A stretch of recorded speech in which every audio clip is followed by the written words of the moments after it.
Indian national കോൺഗ്രസിൻ്റെ 66 മുതലുണ്ടായ രാഷ്ട്രീയ സാഹചര്യങ്ങളാണ് വിശദീകരിക്കുന്നത്. 1966 ലാൽ ബഹദൂർ ശാസ്ത്രി താഷ്കൻഡിൽ വെച്ച് ഹൃദയാഘാതം മൂലം മരണപ്പെട്ടതിനെ തുടർന്ന് ഇന്ത്യയുടെ അടുത്ത പ്രധാനമന്ത്രിയാകുവാൻ കോൺഗ്രസിലെ സീനിയറായ പല നേതാക്കന്മാരുണ്ടായിരുന്നിട്ടും ഇന്ദിരാഗാന്ധിയെ പ്രധാനമന്ത്രിയാക്കുന്നതിൽ നിർണായകമായ പങ്ക് വഹിച്ച വ്യക്തിയാണ് കാമരാജ്. ആ കാമരാജും പിന്നെ ഇന്ദിരാഗാന്ധിയും തമ്മിൽ അഭിപ്രായ വ്യത്യാസങ്ങൾ ഉടലെടുക്കുകയാണ് ഉണ്ടായിരുന്നത്. അത് ഇന്ത്യയുടെ പ്രസിഡൻ്റായിട്ടുള്ള രാധാകൃഷ്ണന് വീണ്ടും ഒരു കാലയളവും കൂടി നൽകണമെന്ന് കാമരാജിൻ്റെ ആഗ്രഹിച്ചിരുന്നുവെങ്കിലും ഇന്ദിരാഗാന്ധി സക്കീർ ഹുസൈൻ്റെ പേരായിരുന്നു താല്പര്യമുണ്ടായിരുന്നത്. സക്കീർ ഹുസൈനെ ഇന്ദിരാഗാന്ധിയുടെ താല്പര്യപ്രകാരം പ്രസിഡൻ്റ് ആകുകയും ചെയ്തിരുന്നു. പക്ഷേ ഈ കാമരാജും ഇന്ദിരാഗാന്ധിയും തമ്മിലുള്ള അഭിപ്രായ വ്യത്യാസം രൂക്ഷമാകുന്ന അവസ്ഥ ഉണ്ടാകുകയാണ് ചെയ്തിരുന്നത്. 67 തെരഞ്ഞെടുപ്പ് വന്നപ്പോൾ കോൺഗ്രസിൻ്റെ ഇന്ദിരാഗാന്ധിയുടെ മന്ത്രിസഭയിൽ കാമരാജിൻ്റെ അനുയായിയായിട്ടുള്ള സഞ്ജീവ റെഡ്ഡിയെ മന്ത്രിസഭയിൽ എടുക്കണമെന്ന ആവശ്യം ഇന്ദിരാഗാന്ധി കൈക്കൊണ്ടില്ല. മാത്രമല്ല രൂപയുടെ മൂല്യം 36.5% ആയി കുറച്ചത് പാർട്ടിയോട് ആലോചിക്കാത്തതാണെന്ന് കോൺഗ്രസ് പ്രസിഡന്റ് പറഞ്ഞപ്പോൾ ഇന്ദിരാഗാന്ധിയുടെ മറുപടി ധാർഷ്ട്യം നിറഞ്ഞതായിരുന്നു.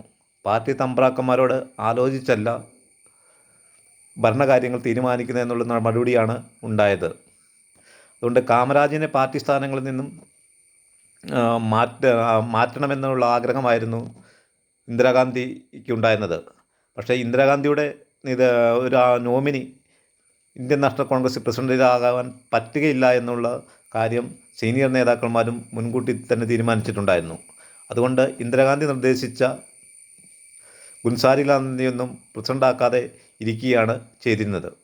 മറിച്ച് അവസാനം ഒത്തുതീർപ്പെന്ന നിലയിൽ ഒരു ഔദ്യോഗിക കോൺഗ്രസിൻ്റെ കാമരാജിൻ്റെ കൂടെ ഉണ്ടായിട്ടുള്ള നിജലിംഗപ്പയെയാണ് ഇന്ദിരാഗാന്ധി പ്രസിഡൻ്റാക്കുവാൻ സമ്മതിക്കുകയാണ് ചെയ്തത്. നിജലിംഗപ്പ ഇന്ദിരാഗാന്ധിയുടെ സൈഡിലേക്ക് അല്ലെങ്കിൽ ഇന്ദിരാഗാന്ധിയുടെ പക്ഷത്തേക്ക് വരുമെന്നൊരു കാഴ്ചപ്പാടും ഉണ്ടായിരുന്നു.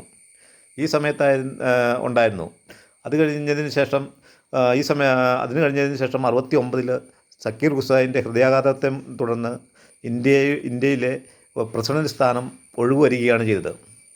പ്രസിഡന്റ് സ്ഥാനം ഒഴിവ് വന്നപ്പോൾ ഇന്ദിരാഗാന്ധി മറുപക്ഷത്തുള്ള മൊറാർജി ദേശായിയുടെയും കാമരാജിൻ്റെയും നിജലിംഗപ്പയുടെ പേരും പ്രസിഡന്റ് സ്ഥാനത്തേക്ക് നിർദ്ദേശിച്ചെങ്കിലും ഇവരാരും അതിന് താല്പര്യം കാണിച്ചിരുന്നില്ല. മറിച്ച് അവരത് നിഷേധിക്കുകയാണ് ചെയ്തത്. അവർക്ക് ആ പോസ്റ്റ് വേണ്ടെന്ന് നിഷേധിക്കുകയാണ് ചെയ്തത്.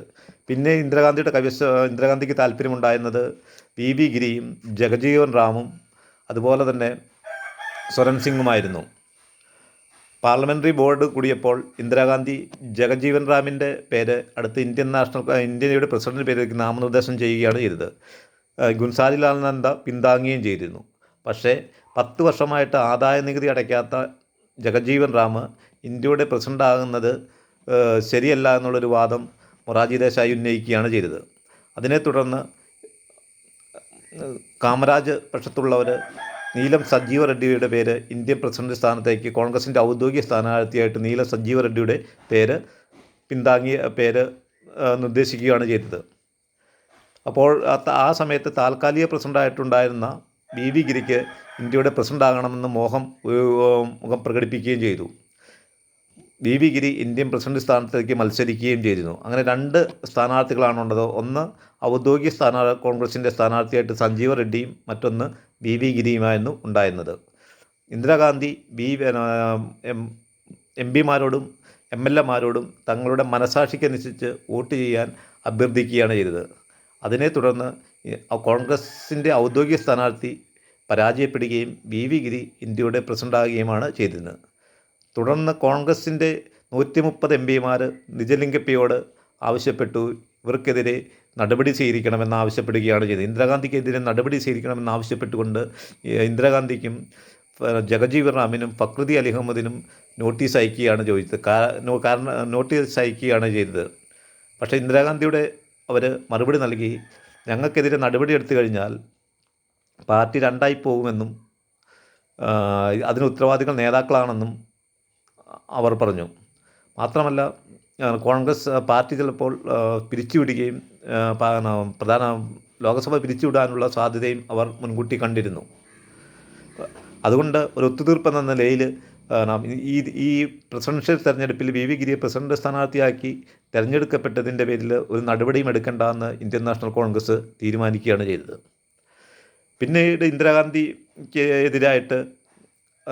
ഇന്ദിരാഗാന്ധിക്കെതിരായിട്ട് കോൺഗ്രസിൻ്റെ പ്രസിഡൻ്റായിട്ടുള്ള നിജലിംഗപ്പ ശക്തമായിട്ട് വാദിച്ചു. ഇന്ദിരാഗാന്ധി ഒരു ഏകാധിപതിയെ പോലെയാണ് പെരുമാറുന്നത് എന്ന് പറഞ്ഞപ്പോൾ ഭൂരിഭാഗം വരുന്ന AICC അംഗങ്ങളും നിജലിംഗപ്പയെ പ്രസിഡന്റ് സ്ഥാനത്ത് നിന്നും മാറ്റണമെന്നും അതിന് യോഗം വിളിച്ചു കൂട്ടണമെന്നും ആവശ്യപ്പെട്ടുകൊണ്ട് കത്ത് നൽകുകയാണ് ചെയ്തത്. തുടർന്ന് ഇന്ദിരാഗാന്ധിയുടെ പക്ഷത്തുണ്ടായിരുന്ന